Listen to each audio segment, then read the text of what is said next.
Yeah, I'm fine. Awesome. Well, welcome everyone. Thank you so much for taking the time to attend today's webinar. First, I want to welcome everyone from outside the Power Nature Coalition who's attending today. Power Nature is a statewide coalition of over 100 different community groups, tribal and environmental organizations, land trust, and other NGOs, all dedicated to furthering 30 by 30 in California. My name is Josefina, and I'm part of the coalition's team, and I help lead the Far Northern Regional Group of the coalition. We have 7 different regional groups as well as topical groups in our coalition. If you have not joined already, I put the info for our website and sign up form in the chat. So for today's webinar, we have the special honor of hosting Dominick DellaSala, who will be speaking to us about Biden's mature and old growth role. Dominick is the chief scientist at Wild Heritage and is an internationally renowned author of over 300 peer-reviewed papers and 9 award-winning books on forests, climate change, endangered species, and speaking truth to power. Following his presentation, we'll have about 20 minutes for Q&A. Dominick, are you good to take it away now? Yeah, you might want to make an announcement about multiple Dominicks appearing on the screen. Right. Thank you, Dominick, for the reminder. So if you join and your name is Dominick DellaSala because you used his Zoom link, please change your name so that if you ask a question, it's not confusing because there'll be like 7 different Dominicks in the room. The way you rename yourself is if you hover over your Zoom icon, there will be 3 dots in the upper right corner. You can click that and there'll be the option to rename yourself. Thank you so much. Thank you, Dominick. Yeah, there can only be tolerance for one Dominick DellaSala in the world, I suppose. Well, welcome everybody. I'm delighted to be part of this. I actually, a while back ago, when I was approached to give this talk, I was going to give a completely different talk. But because I have come on the heels of the so-called MOG Research Summit in Washington, D.C., I thought I'd just give that presentation. There have been some recent developments from my visit to DC 2 weeks ago that I'll be mentioning at the very end of my presentation that pertain to some disturbing trends that I'm seeing in the misuse of science and the agencies picking sides depending on what they want to achieve. So I'll make mention of that at the end. But I'm going to just pop my screen up and you should be able to see my presentation. Josephina, how's that? Can you see it on your end? Yep, I can see it All perfectly. right, so I'll get into slide mode here and presentation mode in a second. All right, I think we're ready to go. So I have been blessed with a career that has taken me to most of the really cool temperate and boreal forest around the world, and I've been working on that for about 4 decades now. And I came out of the School of Conservation Sciences when the field itself was developing in the late 80s, early 90s. And at the time, as a grad student, I was doing these bio blitzes in old growth forests, documenting the biodiversity in those forests to try to get them cataloged for conservation purposes as opportunities would arise. And so we spent a couple of decades doing that. I think we nailed it pretty good. I mean, I'm always learning something new. Anytime I'm in one of these forests, it's just amazing and remarkable how much nature can surprise any one of us when we go in there and start looking and know where to look. But it's only the last decade or so that the emergence of carbon and as carbon sinks and carbon reservoirs has become a major focus of the scientific community and has just added to the stack of attributes that are important in these older forests. And I'll say a few words about that as we go through the talk, but this is really an exciting time to be working on these forests because of the new discoveries and all of the assets that they bring to us as we enter the global biodiversity and climate crisis with a solution right in front of us. Whoops, that jumped ahead. There we go. So back in early part of the Biden administration, in fact, when he just took the reins, a lot of us were excited about building a national coalition and a national effort tiered to the global effort to end logging in primary forest worldwide. My organization has been leading the charge on that with a global moratorium that's been signed by some 200 groups, pushing for moving logging outside of primary forest. Now, because we don't have many primary forests in the lower 48 states, and primary being any forest that has not received industrial logging, we had to focus on mature as well. And so we had this amazing opportunity with the president showing interest in two executive orders that came out. First was the executive order pertaining to 30% of lands and waters protected by 2030. And then followed the executive order to inventory mature and old growth forests for, quote, conservation purposes. And while that has gone forward, we haven't seen much of what that conservation purpose entails. And that's where some of the concern is. And we've got these two executive orders that are like two ships passing in the night. The agencies aren't paying much attention to 30 by 30, at least in the forest realm. And the inventory was done by the agencies, but it doesn't have much conservation teeth.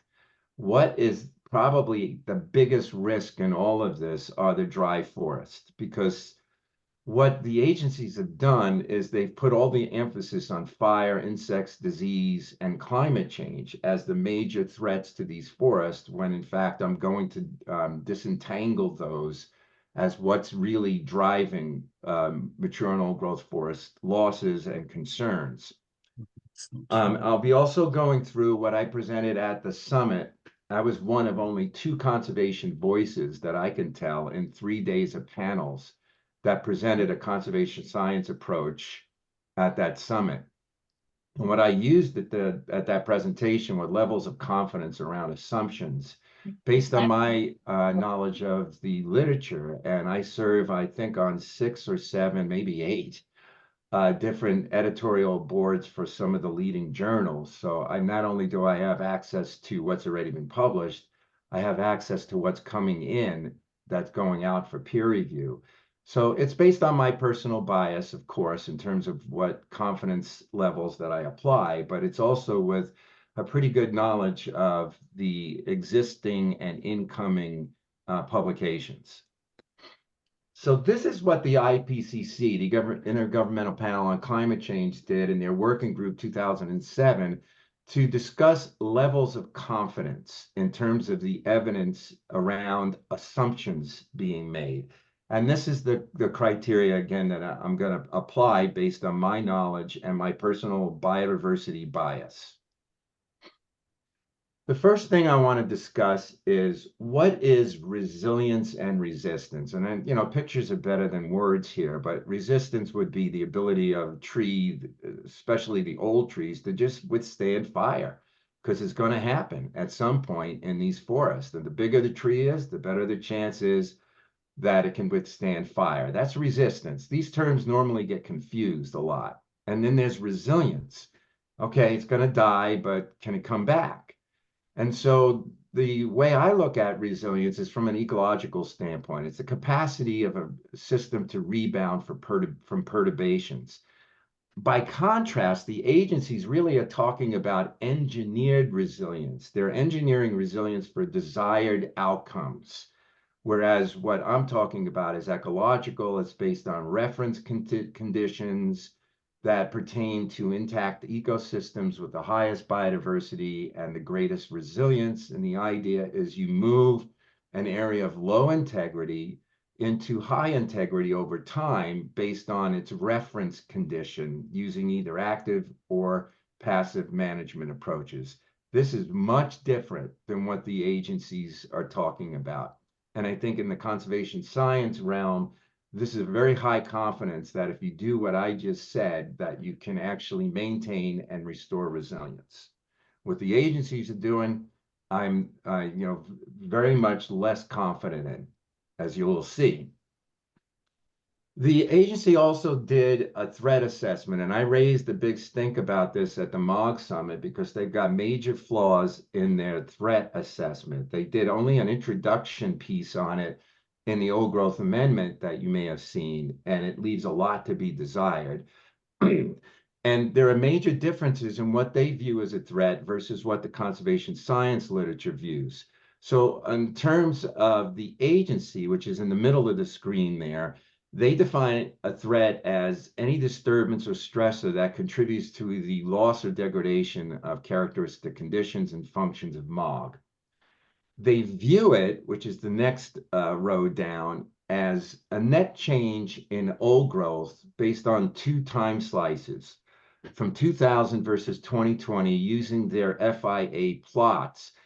Now, from what I can tell, they are setting the disturbances at very low thresholds in these old forests. I can't tell where the disturbance happened that they quantified, whether it was in the overstory, the understory, the midstory. It's just undefined in their assessments. In addition, they treat it through all forms of active management. There's very little passive management going on in the federal lands. And at the summit, there was a lot of trashing of wilderness concepts, not by the agencies per se, but the speakers that were on those panels around this notion that without active management, forests are just going to crumble and disintegrate. I'm exaggerating, but that was pretty much the underlying message. On the far right of the screen is what is in conservation science literature not covered by the Forest Service threat assessment. The difference between a pulse and a press disturbance is really enlightening in terms of understanding what a threat is. Now, a pulse disturbance would be a short-lived change agent that resets the successional clock and creates pathways to MOG. So that might be a severe fire that burns through an old forest, gives you complex early cereal, which is incredibly biodiverse and is on the early pioneering trajectory to eventually be MOG, mature old growth. Then there's the press disturbance, which is a chronic stressor that is anthropogenic and accumulates spatially and temporally that degrades integrity. There's some examples there. The agencies don't even acknowledge any of this except for logging, and I'll talk about that in a minute, and somewhat roads. Then there's how the conservation science literature views it. Its degradation is human caused. It's a human caused disturbance that lowers integrity. It's not typically caused by a natural process, but it's caused by anthropogenic. And how we treat it in the conservation science literature is remove the disturbance factor, which is, the press disturbance through active and passive recovery that restores or maintains integrity. So those are clear differences in how they view the world versus the conservation science literature. Now, here's an example. I know many of you are dealing with this. And again, pictures tell a story. On the right-hand side, snags are habitat and stumps are degradation. Now, if you want to get into the skinny on it and the actual differences, the Forest Service calls logging of MOG a minor threat. And I assign that a very low confidence level, and wildfire as they call that as a major threat. And I assign moderate confidence in that because there are some examples where it could be, but in most of the cases, it's not. And what wildfire gives us are legacies like snags, coarse woody debris, and the carbon is transferred laterally from the live to the dead pools. It doesn't all vaporize and go into the atmosphere, as there have been many misleading stories about. The understories, the heterogeneity, the complexity is also extraordinary in these severe disturbances in MOGs, these natural disturbances like wildfire. You're going to get back to old growth if high severity is on long rotations. And I'm going to show you some examples in a minute. Now, on the right-hand side, the agency is calling minor threat of logging, but it removes all of those important characteristics if you're doing a clear cut, like salvage logging or some other forest removal, you're taking out those components. So the agency puts this on the same graph of a threat. So they've got the amount of acres disturbed by disease, fire, insects, and they call it tree cutting. And they show a just tiny little blip on the histogram from tree cutting versus all these other disturbances. And it really is an apples to oranges comparison because they do differ quantitatively in terms of acres affected, but there are huge differences qualitatively in those disturbance dynamics that putting them on the same graph really is inappropriate. And at the conference, I was getting these kinds of assertions. I had to throw this into my slide after I heard that the Lookout fire at the H.J. Andrews, where I actually did one of my postdocs, destroyed the forest. It would never come back. It just disintegrated. 60% or greater was in high severity. But actually, when you look at the vegetation mortality, most of it was in low to moderate severity. The red Holy are the cow. high severity places. Same thing with the Gila National Forest. This was New Mexico's biggest forest fire at the time. The forest was destroyed. It'll never come back. This was last year, I believe. And only the red is the high severity. So when you hear assertions like that, make sure you look for preferably the MTBS burn severities, which are out a year after the fire typically, or these other indicators to really see what's going on, because there's a lot of hyperbole around what has been destroyed and what's not destroyed. The other thing that I've learned over my career is that when I was trained in my early days as a conservation scientist, I had the textbook successional linearity drilled into my head that a forest starts at the pioneering stages and it ends up at the old growth stage over time. But that's not really what happens. It's circular. And even within the stand, you've got different rates of succession that are happening in the gap phase dynamics. They're all linked.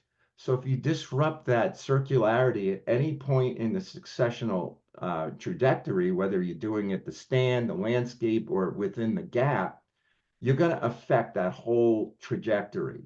And so that's what I was trying to get to at the summit, that if you do post-disturbance logging, you're going to discombobulate that circularity between pioneer and old growth stages. So you've got to treat the entire gradient as a big interconnected web of succession and not as a linear process. Now, we hear a lot about high severity fires, the big problem, and it's increasing in the dry forest. Well, that's equivocal, and that's why I assigned it low to moderate. There are places where it's been documented as increasing, and other places no trend. The figure you see on the left side of there shows some of the problem, that the amount of high severity fire, which is these different graphs and different forest types, is bouncing all over the place. We can detect a point of change when it goes up or down, but we can't detect a trend using the data that we've got as far back as 1984, the MTBS data set, which is the most reliable. It bounces up and down. And there was a big bounce up in 2020 that was the result of, for example, the Labor Day fires and its association with climate change. But the last 2 years, there's been a big drop in the amount of acres burning. So it's bouncing all over the place, which may explain why some studies are picking up trends and others aren't. There are differences in methodologies. There's differences in regional versus sub-regional trends. So to conclude that it's increasing is just not giving me a lot of confidence in what the agencies are saying. And whether or not it's outside the historic range of variability is completely false at this point. We have a fire deficit across all fire severities, including high severity. And so I think that that's another point of contention that we're seeing in the literature that's not resolved at this point. The other thing we've been hearing is the size of the largest high severity patches have been increasing in Western forests. Again, I assign low to moderate confidence on this with equivocal findings.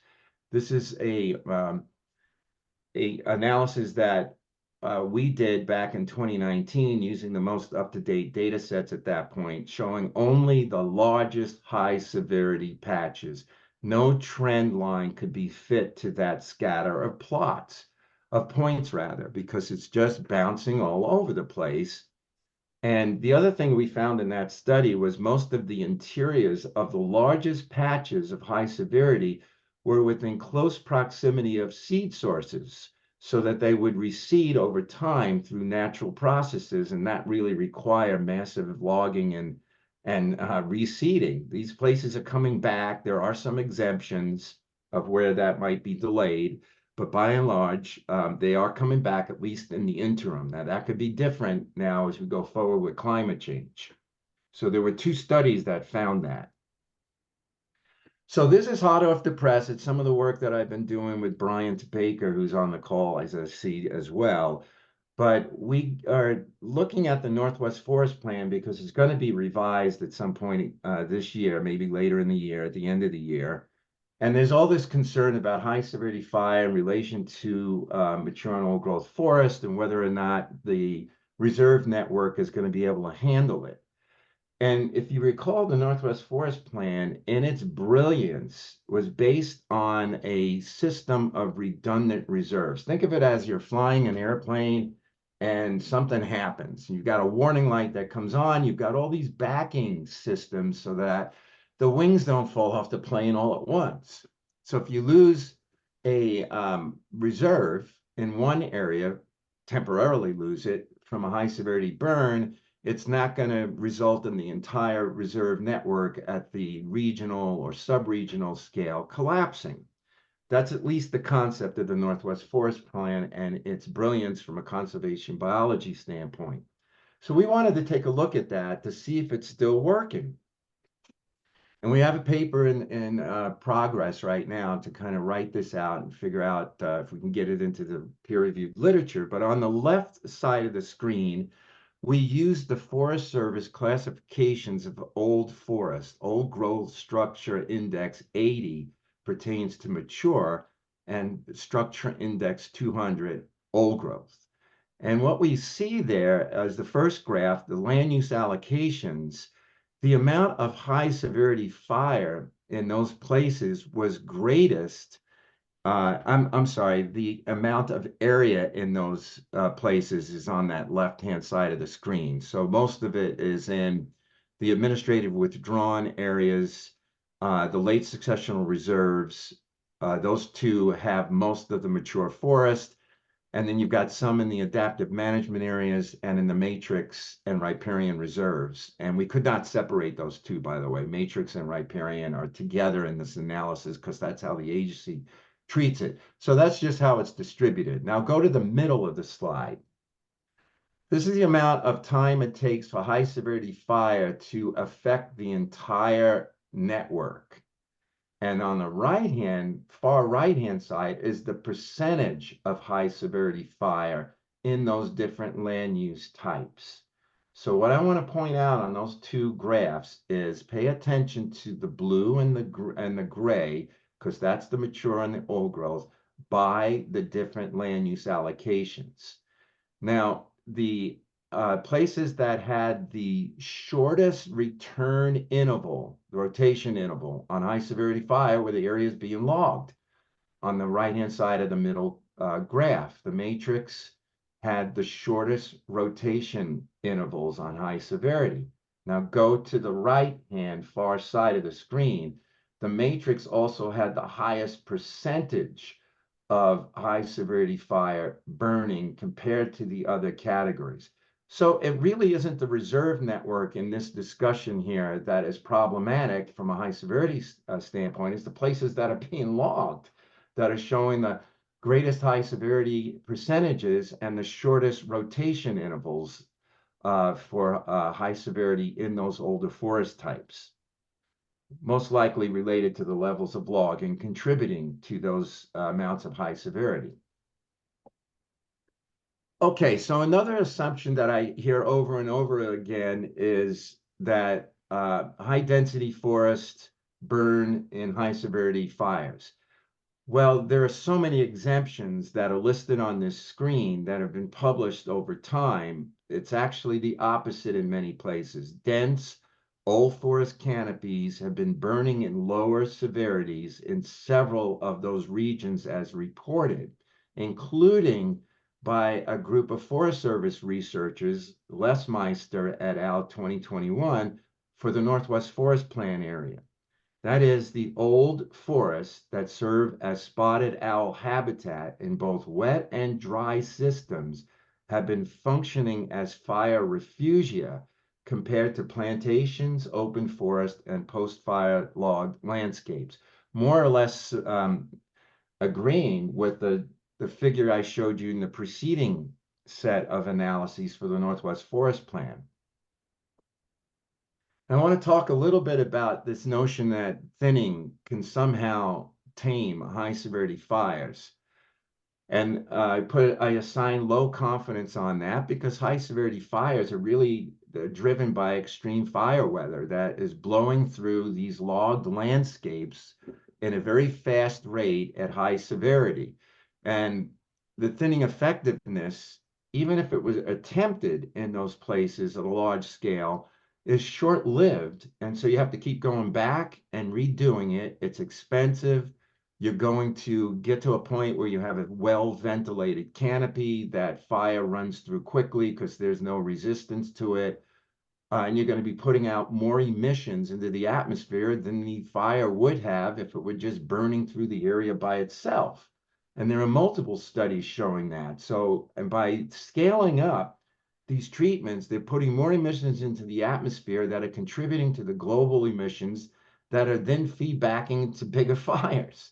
And this is kind of the hamster wheel that we find ourselves with the agencies causing more of the problem than they hope to resolve.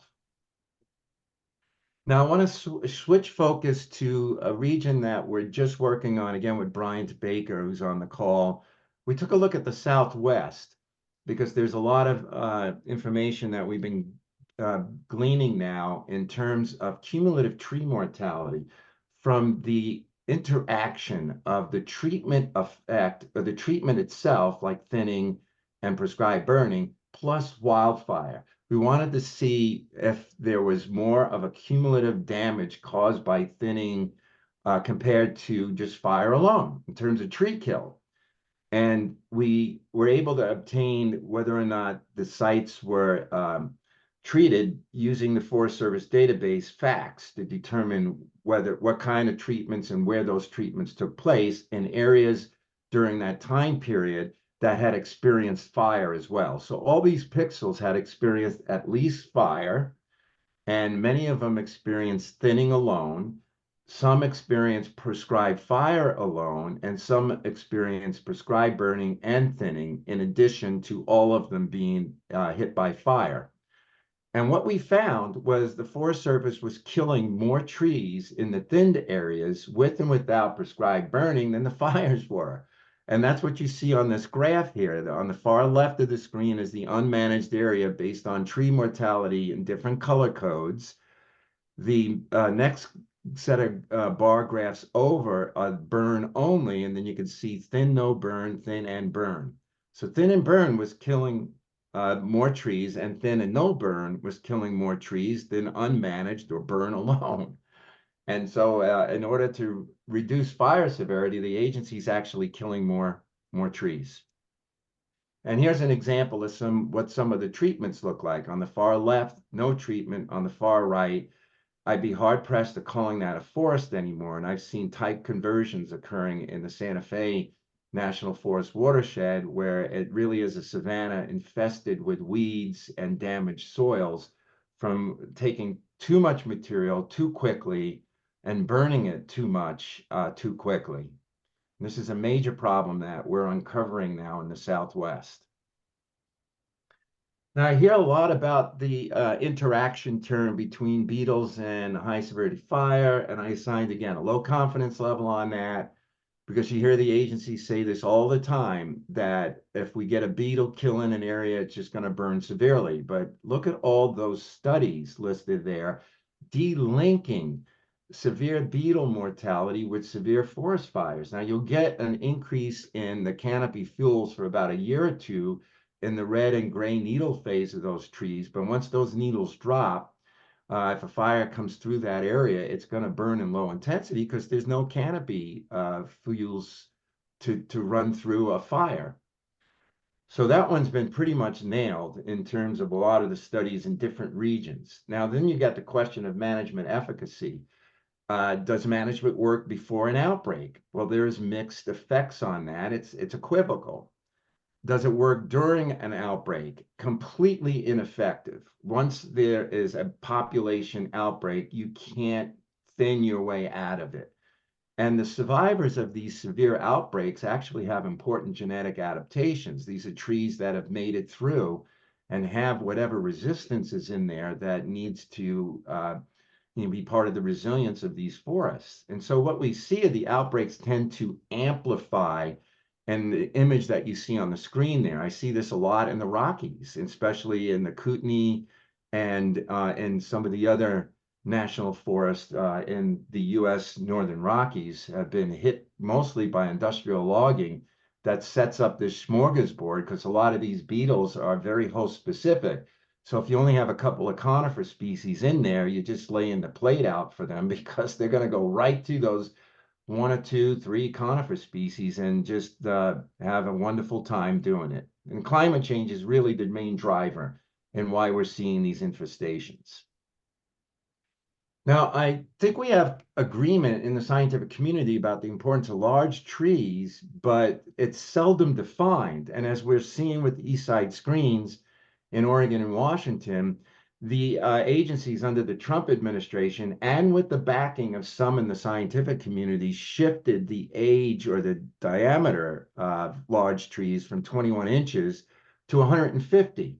And so now we're getting all of these abuses. On the far upper left-hand side of the screen are some recent BLM timber sales. The 42-inch Doug fir in the foreground and the 32-inch fir in the background are going to be logged around the 19-inch pine. And here are some more examples of tree markings and trees that have been cut down that are large trees in so-called hazard fuel removal, restoration, fuels reduction. I mean, you name it. And this is what's going on. That is a form of degradation, not restoration. Okay, I'm getting down to a couple of slides here and my summary. And I presented this that there are major problems with the agency's definitions of threats, of resilience, and they're ignoring the governing drivers on severe fire. The governing driver on severe fire is extreme fire weather, heat domes, drought, high winds. You don't address that by logging, thinning, type conversions, which is what they're doing, and they're ignoring the emissions factors and the need to cut emissions and protect MOG as refugia. Same thing with insects, amplified by climate change, made even worse by logging. And the way out of that is to manage for heterogeneity and maintain the survivors. And you're not going to get through this by working from the ground up. You've really got to cut emissions and that connection to the heat that's occurring from too much carbon in the atmosphere. And so, yeah, the last part there is the logging. It's, the governing driver there is really economics, but we're hearing terms like resilience, restoration, fuels reduction, and the inappropriate responses. You all know what they are. You've been fighting them for many years in your neck of the woods. The appropriate response is to protect the large trees. And we can talk about large in the Q&A. We've got some thoughts on that related to carbon and fire resistance that I don't have time to cover, but I could in the Q&A. Okay, so roads. It showed up in one of the slides that was presented by the Forest Service. So they at least know now that they've got a road problem. They didn't say what to do about it, but they do have a road problem. Enough roads out there to circumnavigate the globe 16 times. And yet they do very little to address their road problem other than they say, yeah, roads are a threat. Yeah, they're a threat. And in order to scale up what they want to do for more active management, that means more roads. And yet this is a major problem, and there's high confidence that this is really contributing to degradation more than anything that they're doing, possibly, with respect to how this is setting back recovery actions and the need for us to go through that circularity. Okay, so I left them with this as there's a need, and this was really aimed at the White House. They had some reps there at the summit that they really needed to bring the two executive orders together, and the agencies were just ignoring the executive orders in terms of what the true conservation intent was when they were set up. And that doesn't mean that everything I'm talking about is passive restoration. And you can see on the right-hand side, there are some examples of passive restoration to get to ecological resilience. And on the left, you can see the active part of it. So it's not like this is all hands off. There's stuff that they could be doing that are compatible with the ecological resilience framework that I've noted. And I've heard a lot about this. Well, you know, the past is gone. We can't really do anything about what happened in the past. Well, yeah, that's true, but your future is now uncertain. And you've got about 50 million federal MOG acres that lack protection. What's going to happen to those on federal lands, especially if we have a change in administration? So you can't rule out thinning, I mean, logging. You can't make that a minor threat. I mean, that could change overnight. And we still have Trump's executive order in place to increase logging on federal lands. It's still there. And the agency still has that mandate to log, which is why we sent a letter signed by 200 of the nation's top scientists to the president calling for a moratorium on mature and old growth logging to get through this EIS process in good faith.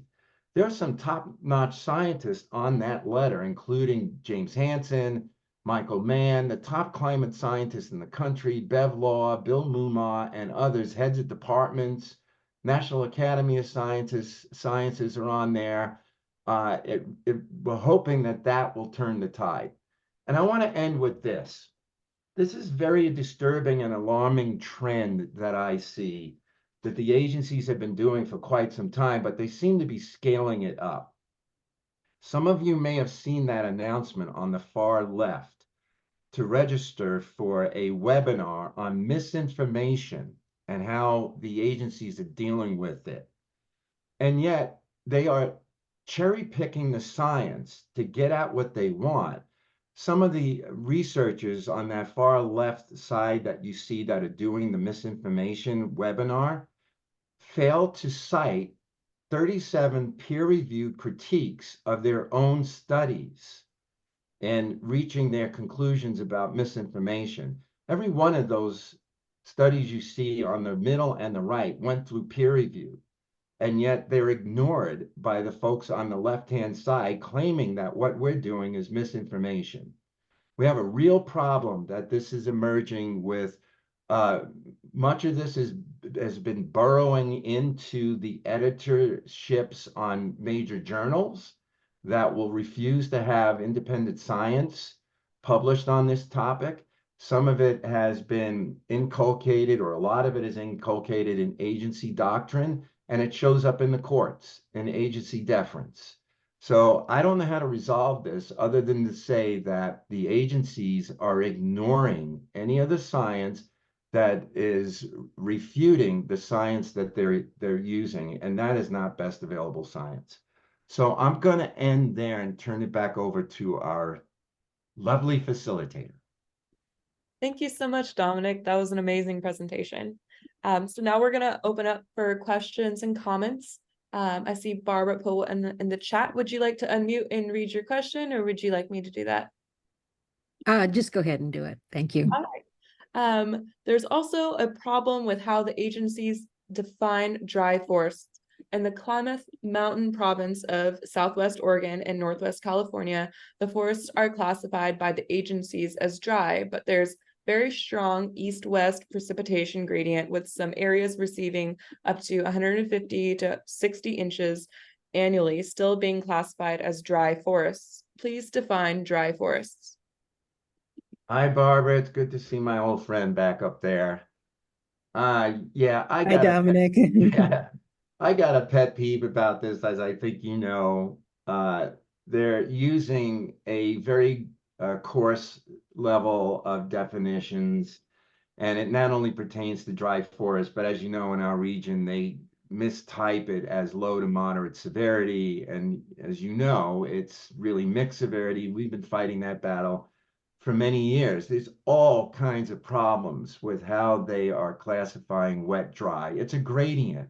Even in dry systems, you know, we can go to places that will change over very small changes in the gradient, the elevation, the exposure. You can have a wet mixed conifer forest that is an inclusion in what would be classified as dry forest, and yet it all gets classified as dry, and it gets thrown into the mix for more thinning. And we've seen inappropriate thinning in wet mixed conifer forest misclassified as dry. I don't like the wet dry classifications. It just doesn't work in practice, and it leads to inappropriate management occurring across the landscape that has been mistyped. So, yeah, it's a major problem, and I've written about this in many of my publications, that it's just the wrong way to classify systems. Thank you for that answer. Do you have a follow-up question, Barbara, or does anybody else have other questions for Dominic today? Well, the only thing is I'd like to know a solution. How do we get agencies to change? Yeah, God, if I had the answer to that, I would, if I had a nickel for every time that came up, I wouldn't have to worry about funding my programs anymore. I think it's just kind of revealing the shortcomings, and holding them to the need for best available science by showing that, at least in our region, Barbara, the Klamath-Siskiyou, it's mixed severity, and to mistype it as low moderate is just going to cause a lot of damage. So we need to get that science in front of the agencies, and hopefully we get enough of it that we can win some court cases. But and you know, that's a big struggle as well, because of the deference standard and the tendency of the agencies to pick and choose the science that meets whatever they want, and then getting the, you know, deference from the judge. So I bang my head against the wall all the time about this issue and how to fix it. I think the best way we could do is just to point out where it doesn't work and why it needs to change. Also, I see in the chat, and I'll just jump in on this because it's me asking the question, so somebody else has got my name in there. The 37 references that were ignored are in that article that I sent out. I had in the screen, Countering Omitted Evidence of Variable Historical Forest and Fire Regimes in the West. It was led by Bill Baker, and we have a whole appendix of published studies that were ignored. So contact me offline, and I can send you that PDF. I think Kimberly Baker of Epic asked a question that I also had. What is the definition of old growth by the Forest Service? And is there a simple answer? Is it by particular stand size, age? And what is the definition for the Pacific Northwest conifers? Hi, Kimberly. Thanks for that question. You know, it really, there's a lot of different ways you can approach this. And we have our publication that's out there from 2022. We got the jump on the feds on this, because when they announced first ever published MOG inventory, we already had, I think it was 3 papers in the peer-reviewed literature that did this, defined it and mapped it using the JEDI LiDAR information from NASA for the first time, which was available. But we defined it using structural classes, not age. And because you can't see age from space, although I did see my dad checking his mailbox once on Google Earth, and I can tell what his age was. I can't tell that using LiDAR, but I can infer it from structure, and it's in our paper. What the Forest Service did is they used the FIA plot inventory data set And they also had their regional publications of old growth from all the different Forest Service regions. And they used that and they set some thresholds. And the old growth part of it is the no-brainer. Where we're going to get into the big fight on this is not, in my view, the old growth necessarily. It's gonna be on the mature part of it. What they did is they said, okay, here's what old growth is. So let's just kind of take a step back and say that if we remove a couple of these components, we'll call it mature. But what I think they did is they probably missed some really important places and they probably overestimated other places. So if you look at the two inventories, the one that we published versus the one that they did, I just got interviewed on this, by the way, today. Somebody's doing a story on it. We committed what most statisticians would call errors of omission. We set our canopy thresholds at a higher level in our structural classifications, and we didn't get as much pinyon juniper that came up in our inventory, and we missed some of the open old forest and the dry forest systems. What they did is they set their canopy threshold at a very low level to report to FAO through the global forest assessments. They defined a forest as having at least 10% canopy cover, and then they had other characteristics that they threw in there from FIA. And so what they did is probably errors of commission. They have areas in there that have me scratching my head as being called mature and old growth. So somewhere in between, and in kind of study, and when you're using statistical inference, is the true population number. Both studies are important. Both studies have their pluses and minuses, and both studies use different definitions, but pretty much come at it from a similar vantage point that it really comes down to structure. In the case of the Northwest Forest Plan in our area, I think FEMAT did a heck of a great job. It's a global model. They defined, as you know, late successional as coming in about 80 and old growth being 200. Now they've updated that using the old growth structure indices that I showed in that one slide as 80 being really the mature and 200 being really the old growth. So I can get into this in a lot more detail if you want to contact me offline on it, but that's basically it in a nutshell. Thanks, Dominic. Sam, I see you have your hand raised. Hi, Dominic. Sam Davidson with Trout Unlimited. Thank you for this Hey, Sam. very enlightening presentation. Two questions, one of which you may have already answered, but I want to make sure I understand. In your mind, especially with respect to the challenge, the sort of macro challenge of climate change, are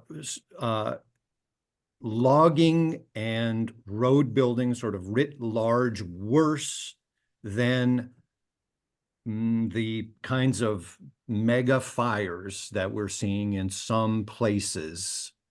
And secondly, so I just want to make sure that I understand that I mean, maybe all of it's bad, but in your mind, especially in terms of policy, more roads and more logging are worse than more fires, or at least in some places. And secondly, do you have any, and this you may have already answered this previously. I was just going to ask if you had any suggestions with respect to policy prescriptions, like that some of us could be advocating for in forest planning, for example.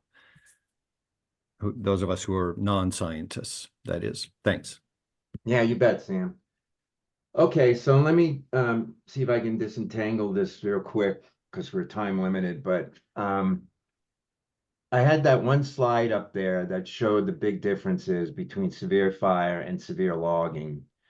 And I'll just kind of repeat it as these big fires are still considered pulse disturbances, particularly in MOG, because as I showed in some of those other analyses, that there's enough time at this point for mature and old growth forest to go through the circular successional process and get back on the trajectory to MOG. That could change, and it may change, in fact, with climate change being more the extreme conditions for a lot of these communities that didn't evolve under these extreme conditions. So that kind of keep that in mind in terms of how this may change going forward. But there, the big difference though is logging takes out those legacies, and roads delivers sediment to streams, which is not going to be good for the taxa that you work on. And that the road system in particular, let's just take a look at that for a moment. That's a chronic disturbance. That doesn't go away.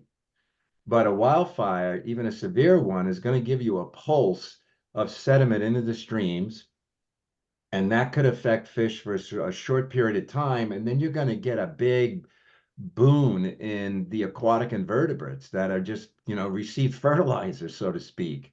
And then that's going to be fish food.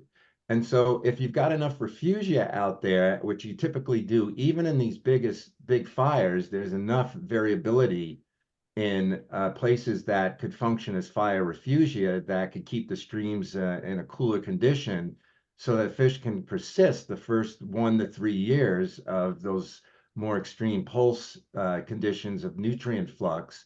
But if you've got a road system in there, that doesn't go away. And so I think that's the big difference. So for now, I would have to say that by and large, logging and road building is the much bigger threat. Now, with climate change increasing the extreme fire weather conditions, that could change. But keep in mind, we're still in a fire deficit compared to pre-colonization fire and Indian use of fire on the landscape. Thanks, Dominic. We have so many questions, and I hope we can get to most of them before the end of our time here. Yeah, and I'm willing to stay later if folks are willing to do that, and if you've got the time on Zoom. Great, absolutely, I do. So we can stay as long as folks will be willing to stay. So Hannah Eckberg has a question. We have so many trees being cut down by PG&E. Any advice on how to slow them down or incorporate better practices? Yeah, that's a California thing, I'm willing to bet, right? Is that coming from California? Is it? Yeah, I see you shaking your head. What a problem there, huh? PG&E needs to bury its lines and upgrade its technology to shut off systems when they get a break in the lines. That's the best way to do this. And cutting down a whole bunch of trees, thinking that that's going to slow the fires down and prevent their problem is going to cause more harm than anything else. I guess that's the short answer for what you're dealing with, because in the situation in California, there are hundreds, if not thousands, of fire starts that are a result of the power line problems. And the PG&E's been sued multiple times for that, as I recall. And unless they fix their line distribution problem and upgrade their technologies to shut off the system when they get a break, this isn't going away, and cutting down trees is not the solution. Absolutely. Thank you. Janine has another question. How much is this about money? Is the U.S. Forest Service playing both sides, talking as if there might be a possibility to decrease logging, but actually really wanting / needing to keep the dollars coming in? Yeah, nice question. But the agency's been caught in this political tug of war now for multiple generations, I would say, at least generations of the Forest Service leadership. And that tug of war depends on who's in charge in the White House. And so if you get a more leaning conservation organization, you're going to get some of those executive orders that we've seen in this administration and in like the Clinton administration. And if we get a far right administration, which we've had multiple times, you're going to get a completely different outcome. And they go back and forth in this big tug of war. And some of these people have been there for years, if not decades. And so you got that kind of leadership problem at all levels. In terms of the money side of it, the agency is swimming in cash right now. They have an unprecedented amount of money. They got money from the infrastructure law. They got money from the Inflation Reduction Act, and they've got so much money right now. And in order to have that money, the quid pro quo is they have to be accountable to the to Congress that appropriated that money in the first place that was in the president's budget. So they have to report back on acres thin, acres prescribed burn.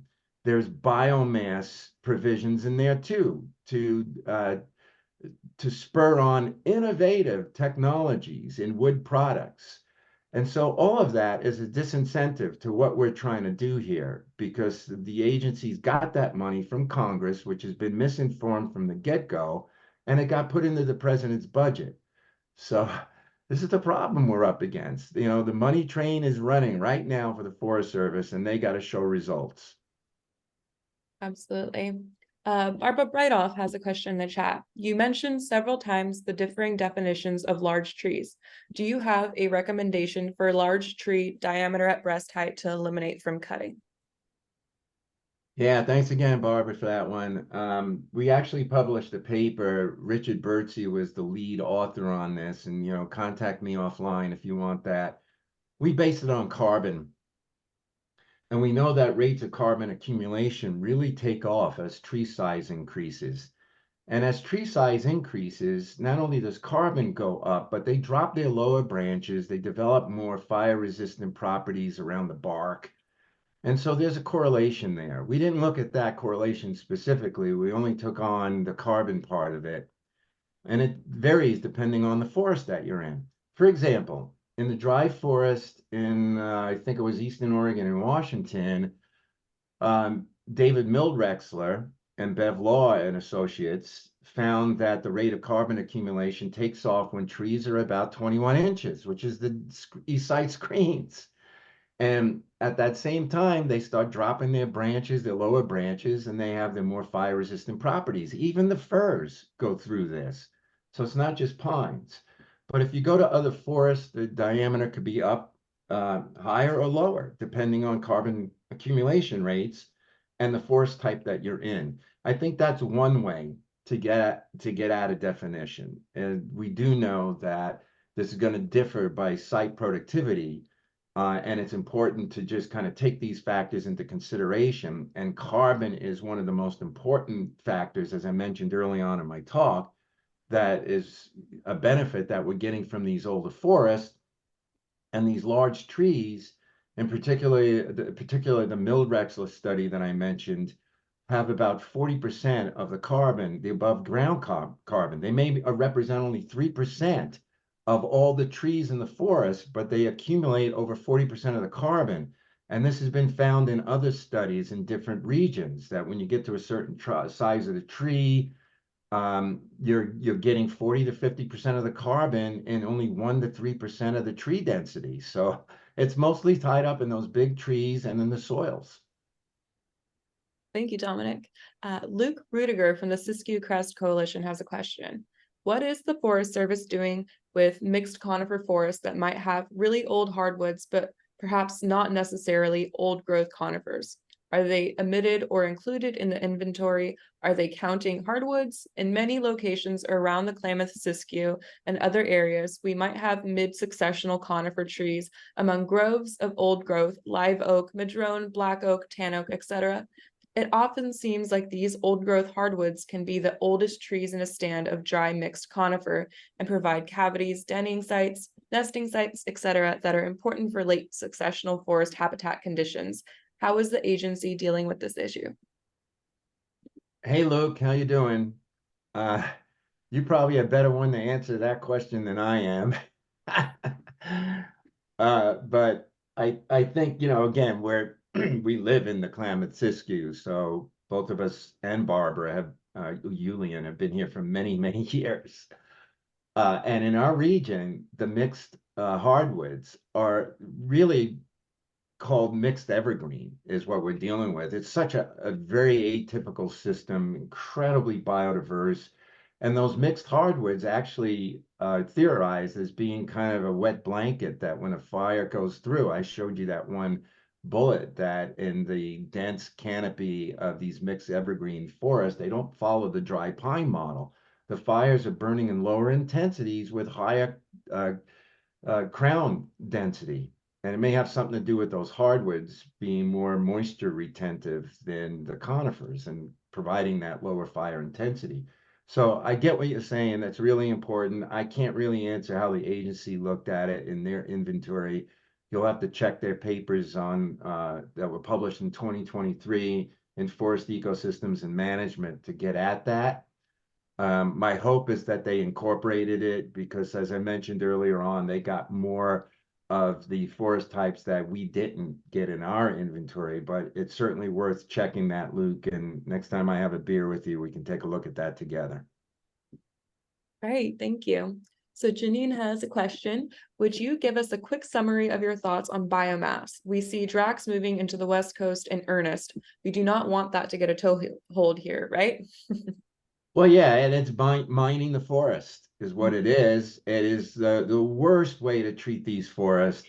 I've dealt with Drax in my work. I was part of the team of European scientists that filed a legal opposition in the European Union to what Drax was doing, and also in my study plots in the inland rainforest of British Columbia, we documented some of the most carbon dense forest in the world in those forest plots. And yet Drax has set up plants now to start processing biopellets sent overseas on barges as clean renewable energy to Drax to replace coal, when in fact it's worse than coal. I mean, coal is bad to begin with, but to start comparing that to biopellets, and at least in my study area, as clean renewable is laughable. They're using whole trees, some of which are coming out of primary unlogged forest, and claiming they're not doing it until some investigative journalists went in there with a drone and tracked the logging trucks right to the primary forest, which was going into biopellet manufacturing. And some of this has been covered by Standing Earth and a bunch of other organizations in Canada, and I could refer you to that. And the breadbasket or the wood basket for all of this is the deep southeast, where they converted most of their forest to chip mill manufacturing that's put on barges and sent to the UK and burned as if it's clean energy, and it's anything but that. And yet we've got hundreds of millions of dollars in the agency's budget now to promote biomass as innovative technology for wood product processing. Going in the wrong direction, folks. I agree. I'm just going to put information for the Power in Nature Coalition in the chat, as well as my email if you have any questions that don't get answered. I want to respect that we are 4 minutes over time, and if folks need to hop off, that's completely okay. We have one more question in the chat that is from another Dominick DellaSala. Would fire suppression be a pulse or press disturbance? FYI, the U.S. Forest Service wants to institute total fire exclusion with full suppression and all remaining mature old growth in the Northwest Forest Plan amendment. Yeah, that's pretty sick. And that's a good question, because it really is a suppressed disturbance that is going to, at some point, find a way to be disturbed by a fire or an insect infestation or whatever. So it's an interesting question, but I would probably put it into the chronic press disturbance, because this is not the way it should work when it does work. And it's the wrong approach. And it's a wrong approach for a number of reasons. First of all, many of these forests, the old growth forests, need fire. As we've seen in the sequoia situation, without severe fire, you're not going to get sequoia regeneration. And so you really got a relic population out there that needs to reproduce itself. And by going in there and shutting off the fires is the wrong approach. As much as I hate to see these ancient giant trees sometimes killed by fire, maybe increasingly so with climate change, by trying to insulate those forests from burning them, you're not getting regeneration. So you're dooming them to eventual extinction as an old forest if you don't allow for fire to regenerate those stands. Thank you. We have another question from another Dominick DellaSala. Comparison of historical landscape pictures show tree density in forested areas to current conditions to justify treatment for forest resilience is now a thing. Is this valid? Low confidence? Yeah, I put to moderate confidence on that one because, it really depends on what time slice you're looking at. And most of those studies will use historical photos, but and then say that, well, the forest was all open, and now look at it, it's all closed. And there's some problems with it. There are problems with the during the colonialization period when people were colonizing the West, they came across the wagon trails that were open areas. Why go into a dense forest with your wagon? And so they snapped their photos and they got lots of open areas and they made that, that is now the historical baseline. When in fact, in other like early pioneering botanists that came across the region, like Liebberg, who did historical accounting in the late 1800s. And when you look at some of the plat maps from when territory or homesteading was happening, you look at that information, you get a completely different assessment of some of the same areas. So I just don't have a lot of confidence in those photos because you can pick the photo in time. You've got to have multiple lines of evidence in order to nail that thing down, and then realize that you're looking at a very limited point in time that may not reflect what we're looking at today. Great, thank you. I think we are all out of questions. It is 3:08, so I want to let folks go. If you have any questions that come up after this webinar, feel free to email me and maybe I can connect you with Dominick himself. I also will make sure to send the recording of this presentation out to everybody who registered. Thank you everybody for your time, and thank you so much, Dominick, for being able to come and speak to us today. We really appreciate it, and I am so happy that we got a great turnout. Yeah, you bet. And it's so good to see so many Dominicks on the call today. I agree. Thank you, everybody. Fun. Thank you for Bye. coming.